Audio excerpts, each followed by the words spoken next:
कि यह कथा अब हमारे लिए कथा नहीं रही। हम सब देखते हैं, सुनते हैं, इग्नोर कर देते हैं, जानते हैं, समझते हैं, महसूस नहीं करते, रिएक्ट नहीं करते, बोलते तक नहीं है। आखिर क्यों? लड़की देखी मुंह से सीटी बजे हाथ से ताली, लड़की देखी मुंह से सीटी बजे हाथ से ताली, साला आई लव माय को बोले रे, मैं खिलाड़ी तू अनाड़ी, मैं अनाड़ी तू खिलाड़ी। कौन कुराया? मैडम देखा ही तो है, और देखना कब से कोई क्राइम हो गया। ये क्या कर रहे हो? शर्म नहीं आती? मैं मैडम पीछा ही तो कर रहा हूँ, और इसमें शर्म वाली कौन सी बात? ये क्या बदतमीजी है? मुझसे क्या पूछती हो जानेमान? ये तो उस खुदा से पूछ जिसने तुझे इतनी शिद्दत से बनाया। मेरा रास्ता क्यों रोका? अजी मैडम, आपने तो हमारी रास्ता रोक दी। हमने तो केवल रास्ता ही रोका है जी। गाड़ी चलाते वक्त लड़की को देखकर सीटी बजाते हो, कहीं कोई एक्सीडेंट हो जाता तो? अरे मैडम, सीटी तो बजाई है, और सीटी बजाना कब से कोई क्राइम हो गया जानेमन? लोग देखते हैं, घूरते हैं, उसके बाद पूछते हैं हमने कौन सा अपराध कर दिया। अपनी आंखों से सामने वाले को नंगा कर देते हैं, उसके कपड़े तक उतार देते हैं, फिर कहते हैं देखा ही तो है। सीटी बजाते हैं, गाना गाते हैं, उसके बाद पूछते हैं हमने कौन सा क्राइम कर दिया।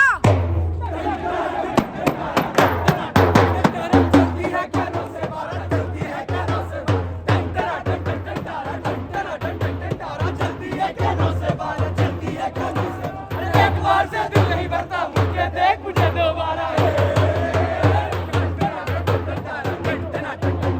चलती है क्या 9 से 12? चलती है क्या? चलती है क्या? ए चिंची, किसका इंतजार कर रही है? चला बैठ मेरी गाड़ी में, तुझे जन्नत की सैर कराता हूँ। बाप कसम, क्या आइटम है यार? टट्टा है मेरी जान, टट्टा! भाई है अभी तो मॉडल। का मैडम, लव होगा का? तीखी मिर्ची ऊपर से लेकर नीचे तक आग लगा दी। हाँ भाई। ओए होए, मेरी बिल्लो राने, क्या गरम मसाला है यार। चढ़ती जवानी, क्या फिगर है जानेमान? 36, 24, 36। ये दिल ना होता बेचारा, कदम ना होते आवारा। शर्म नहीं आती? कब्र में 12 लड़के हैं और अपनी बेटी की उम्र की लड़की को छेड़ दो। अरे मारी बेटिया, भैया उम्र में क्या रकम? अभी तो मैं जवान हूँ। घर में माँ बहन नहीं है क्या तेरे? घर में माँ भी है और 2 बहनें भी, लेकिन अपने घर की माँ बहनों को कोई छेड़ता है क्या? ना जी ना। और आज तो हम इसे क्या छेड़ेंगे? गरम मसाला। हद होती है बदतमीजी की। It's too much. अरे मैडम, आप तो बुरा ही मान गए, गरम मसाला ही तो कहा है, और आप हो भी तो। अब परेशान किया तो पुलिस में फोन कर दूंगी। मैडम जी, आप हो इतनी खूबसूरत क्यों भाइयों? मैडम है भी तो सराहना मस्खरी करन में। अरे मैडम जी, आवे तो से, अरे भाई गड़ी शर्म आवे से, पसंद में देख के चली जाए से। शक्ल से तो तुम पढ़े लिखे लगते हो, फिर ये छिछोरापन क्यों? भाई मैडम, हम पढ़े लिखों के दिल क्या पत्थर के होते हैं। Behave yourself, you bastard. अरे मैडम ने तो अंग्रेजी की टांग ही तोड़ दी। भाई साहब कैमरा खोलो, कैमरा वाला। एक minute madam, I love you too ji.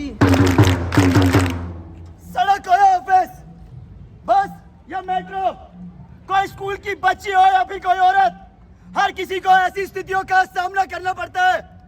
Abuse करने वाले, छेड़खानी करने वाले कहीं अलग से नहीं आते। हमारे घरों से लेके ऑफिस तक, मायके से लेके ससुराल तक, स्कूल से लेके कॉलेजेस तक, हर जगह औरतों को हिंसा का शिकार होना पड़ता है, जिसका सबसे बड़ा माध्यम होता है उसका खुद का शरीर। जिसे टॉर्चर करके आदमी अपनी मर्दानगी साबित करने की कोशिश करते हैं। क्या लड़कियों को पैदा होने से पहले ही मार देना उनके खिलाफ अपराध नहीं है? लड़कियों के खिलाफ इससे बड़ा अपराध क्या हो सकता है कि उन्हें पैदा ही न होने दिया जाए? तेरे पेट में जो बच्चा है वो लड़की है, वो अभिशाप है। तेरे पेट में जो बच्चा है वो लड़की है, वो अभिशाप है। तेरे पेट में जो बच्चा है वो लड़की है, वो अभिशाप है। सुनो, मैंने तुम्हें पहले भी कहा है कि मुझे और मेरे घर वालों को ये बच्ची नहीं चाहिए। तुम आज ही हॉस्पिटल जाओ, ऐसे गिरा कर आओ। मैं अपनी बच्ची को नहीं गिरवाऊंगी। तू अपनी बच्ची नहीं गिराएगी, तू इस बच्ची को नहीं मारेगी, तू अपने पति की बात नहीं मानेगी। तो ला, इसे मैं ही खत्म कर देता हूँ।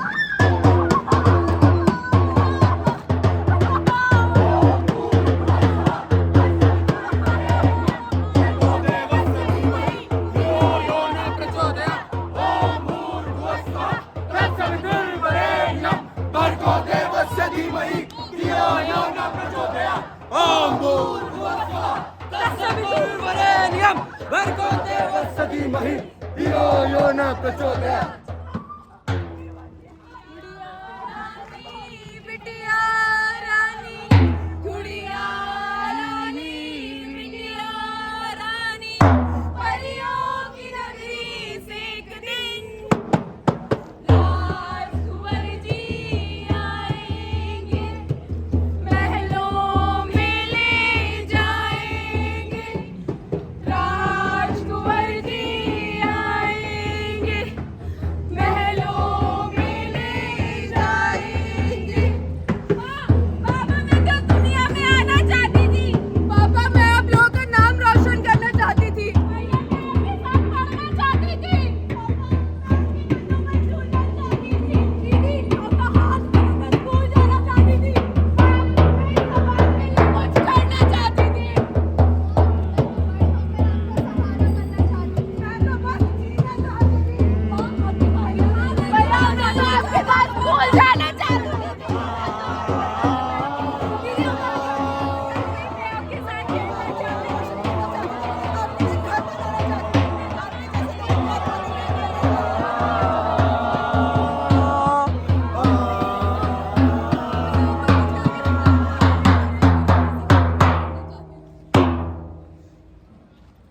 ऐसा समाज जहां लड़कियों को पैदा होने से पहले ही मार दिया जाता हो, ऐसा समाज जहां लड़कियों के साथ कदम कदम पर भेदभाव किया जाता हो, स्कूल में, ऑफिस में, मायके में, ससुराल में, घर में, ऐसा समाज जहां लड़कियों को दहेज के नाम पर डराया जाता हो, उन्हें जलाया जाता हो, ऐसा समाज जहां लड़कियों के साथ खुलेआम छेड़खानी की जाती हो।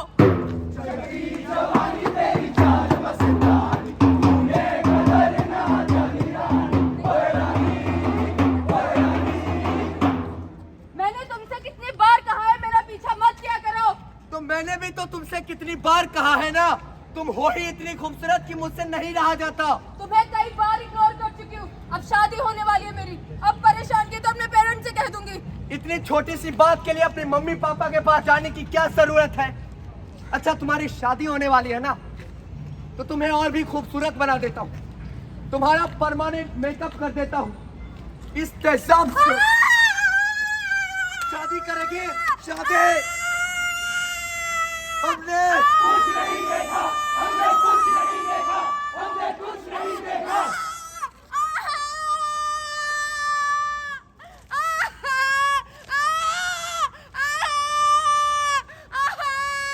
जब भी कोई लड़की किसी लड़के से बात नहीं करती या फिर उसका ऑफर एक्सेप्ट नहीं करती, या तो उसे गोली मार दी जाती है या उस पर तेजाब फेंक दिया जाता है। गोली मारना, तेजाब फेंकना, ब्लेड से काटना हमारे देश में आम बात हो चुकी है। हमारे देश के बड़े बड़े अधिकारी कहते हैं लड़कियां अंधेरा होने के बाद घर से बाहर निकलेंगी तो बलात्कार तो हो गई। लोग कहते हैं लड़कियां छोटे कपड़े पहनती हैं, लड़कियां लड़कों को उकसाती हैं। मैं आप सबसे पूछता हूं, उस 2.5 साल की बच्ची ने कौन से छोटे कपड़े पहने थे? उस 80 साल की बुढ़िया ने किसको उकसाया कि उसका बलात्कार किया गया? ऐसा क्यों है कि हम हमेशा लड़कियों पर ही उंगली उठाते हैं? ऐसा क्यों है कि हम हमेशा लड़कियों पर ही रोक टोक, अंकुश लगाने की बात करते हैं? घर के अंदर, घर के बाहर, स्कूल में, कॉलेज में, कैंपस में, मॉल में या फिर किसी भी पब्लिक प्लेस पर अगर किसी महिला के साथ यौन हिंसा हो रही है तो होती है, या फिर कोई लड़का किसी लड़के से लड़की से मजे लेने की कोशिश कर रहा होता है, तो हम सब अपनी आंखें क्यों फेर लेते हैं? हम किसी लड़की या औरत पर कमेंट पास करने से पहले यह क्यों नहीं सोचते कि हमारे इस तरह के दुर्व्यवहार से, इस तरह की बदतमीजी से उनके दिलो दिमाग पर क्या गुजरती होगी? क्या कभी छेड़ने वाले ने यह सोचा है कि उसका 1 मिनट का मनोरंजन किसी भी लड़की की मानसिकता पर इमोशनली और फिजिकली क्या असर डालता है? एक बार, सिर्फ एक बार खुद को हम लड़कियों की जगह रख के देखो, पता चल जाएगा कि कुछ ना कर पाने की कसक क्या होती है। हम लड़कियों को freedom of space, freedom of movement तक देने को तैयार नहीं। आखिर क्यों? जरा एक बार सोच कर तो देखिए, हम आदमियों के इस तरह के दुर्व्यवहार से कितना टूटती, कितना सहमती और कितना डरती हैं लड़कियां। छोटा सा, छोटी सी आशा, मस्ती भरे मन की, भोली सी आशा, चांद तारों को छूने की आशा, आसमानों में उड़ने की आशा। दिल है छोटा सा, छोटी सी आशा, मस्ती भरे मन की, भोली सी आशा। लाल किले में क्या हुआ? 100 रुपए की घड़ी चुराई, अब तो जेल में आना पड़ेगा। जेल की रोटी खानी पड़ेगी, जेल का पानी पीना पड़ेगा, अब तो जेल में आना पड़ेगा। लाल किले में क्या हुआ? 100 रुपए की घड़ी चुराई, अब तो जेल में आना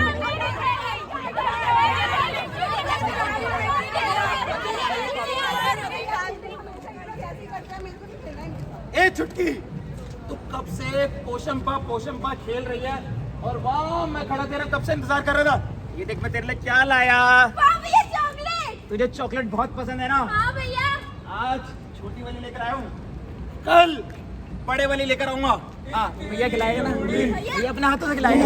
के चली फूल ने कहा आजा मेरे पास, तितली कहे चले हट बदमाश, तितली उड़ी उड़ के चली, फूल ने कहा आजा मेरे पास, तितली कहे चले हट बदमाश, तितली उड़ी उड़ के चली, फूल ने कहा आजा मेरे पास, तितली कहे चले हट बदमाश, तितली उड़ी उड़ के चली, फूल ने कहा आजा मेरे पास, तितली कहे चले हट बदमाश, तितली उड़ी फूल ने कहा आजा मेरे पास, तितली कहे चले हट बदमाश।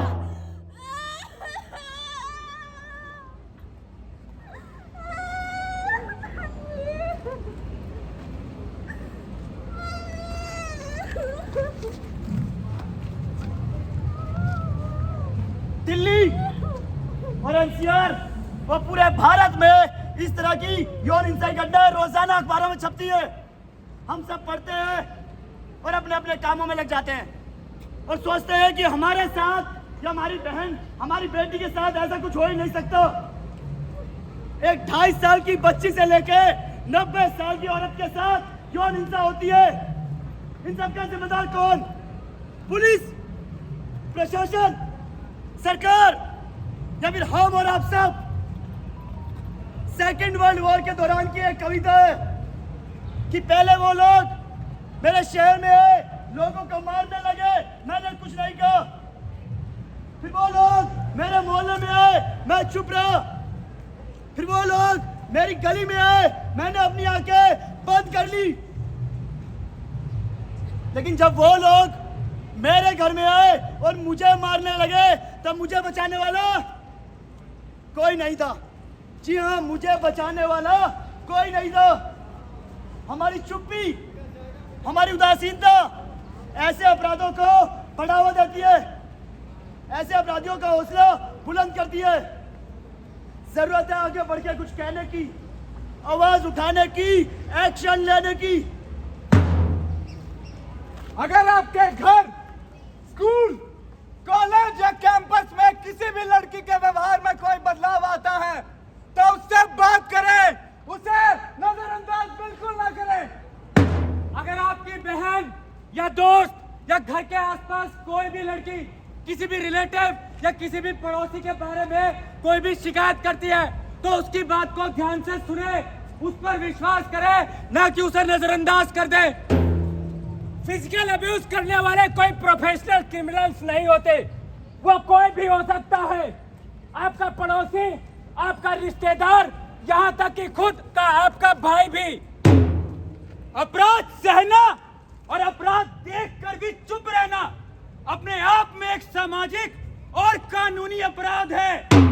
यदि आपके आसपास, गली मोहल्ले में, घर में, पड़ोस में, कॉलेज में, कैंपस में किसी भी लड़की या औरत के साथ छेड़खानी, मारपीट, प्रताड़ना, घरेलू या यौन हिंसा होती है तो ये मत सोचिए कौन क्या करेगा या कौन क्या कहेगा।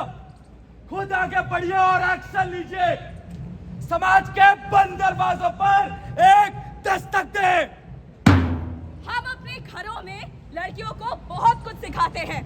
दुपट्टा ऐसे ओढ़ो, ऐसे चलो, वैसे मत चलो, अंधेरा होने के बाद घर से बाहर मत जाना, और अगर जाना भी पड़े तो बड़े भाई को साथ लेके जाना।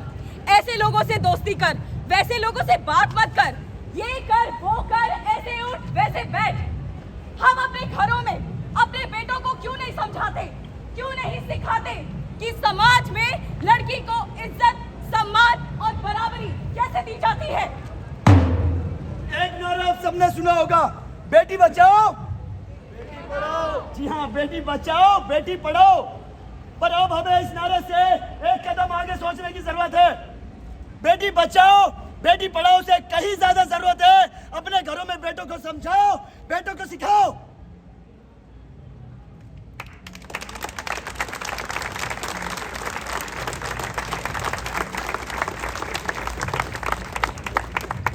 अगर घरों में बेटे सीख गए, समझ गए तो बेटियां बच भी जाएंगी, पढ़ भी जाएंगी और आगे बढ़ के अपने माँ बाप का नाम भी रोशन करेंगी। अच्छा, हमें आजादी कब मिली थी? 1947। तो क्या 1947 में सिर्फ हम मर्दों को आजादी मिली थी?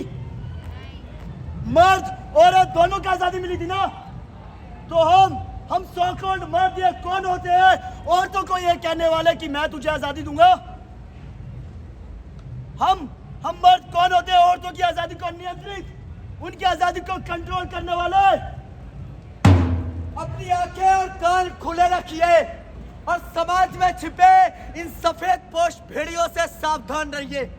एक बात याद रखिए, अगर किसी लड़की के साथ ऐसा कुछ होता है तो उसकी जिम्मेदार वो लड़की नहीं होती, उसके जिम्मेदार होते हैं हम और आप सब, जो अपनी आंखें और कान इसलिए बंद कर लेते हैं ताकि पुलिस स्टेशन और कोर्ट कचहरी के चक्कर न लगाने पड़े।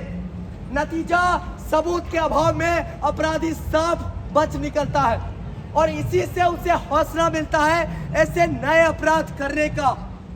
क्या हम सब मिलकर समाज में लड़कियों के लिए एक सुरक्षित माहौल नहीं बना सकते क्या? शुरुआत हमें खुद से करनी होगी। हम क्यों अपनी आवाज उठाने के लिए किसी निर्भया जैसे बड़े हादसे का इंतजार करते हैं? क्या हम सब मिलकर समाज में एक ऐसा माहौल नहीं बना सकते जहां महिलाओं के खिलाफ हिंसा के बारे में सोचना भी अपने आप में एक गुनाह माना जाता हो? दस्तक दीजिए समाज के दिमाग पर, उनकी सोच पर। हम यहाँ इस नुक्कड़ नाटक से दस्तक दे रहे हैं, आप जहां पर है वहां से दस्तक दीजिए। और यह दस्तक आखिरी दस्तक होनी चाहिए कि now it's enough, no more crime against women, zero tolerance. अब हम और नहीं सहेंगे, अब हमें और मंजूर नहीं है। मंजूर है क्या एक और छोटी बच्ची के साथ गलत हरकत मंजूर है क्या? अब और मंजूर नहीं, अब और मंजूर नहीं, अब और मंजूर नहीं। तू जिंदा है, तू जिंदगी की चीज पर यकीन कर। अगर कहीं ये स्वर्ग दो, तो अल्लाह सबने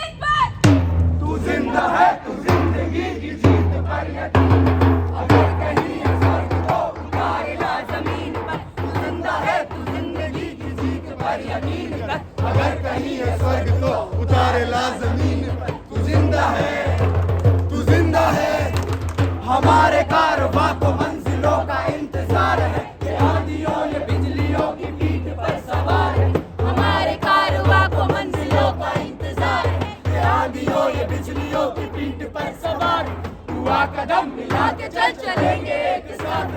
अगर कहीं है स्वर्ग तो उतार ला जमीन, तू जिंदा है तू जिंदगी की जीत पर यकीन कर। अगर कहीं है स्वर्ग तो उतार ला जमीन, तू जिंदा है तू जिंदा है तू जिंदा है तू जिंदा है तू जिंदा है तू जिंदा है जिंदा है तू जिंदा है जिंदा है जिंदा है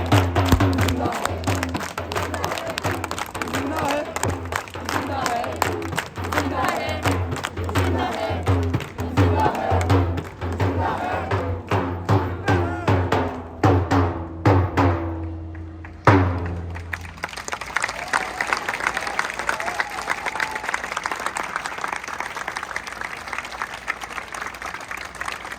नमस्कार नमस्कार, ये नाटक अस्मिता थिएटर ग्रुप दिल्ली की प्रस्तुति था जिसका नाम था दस्तक, और इस नाटक के लेखक और निर्देशक है श्री अरविंद गौर सर।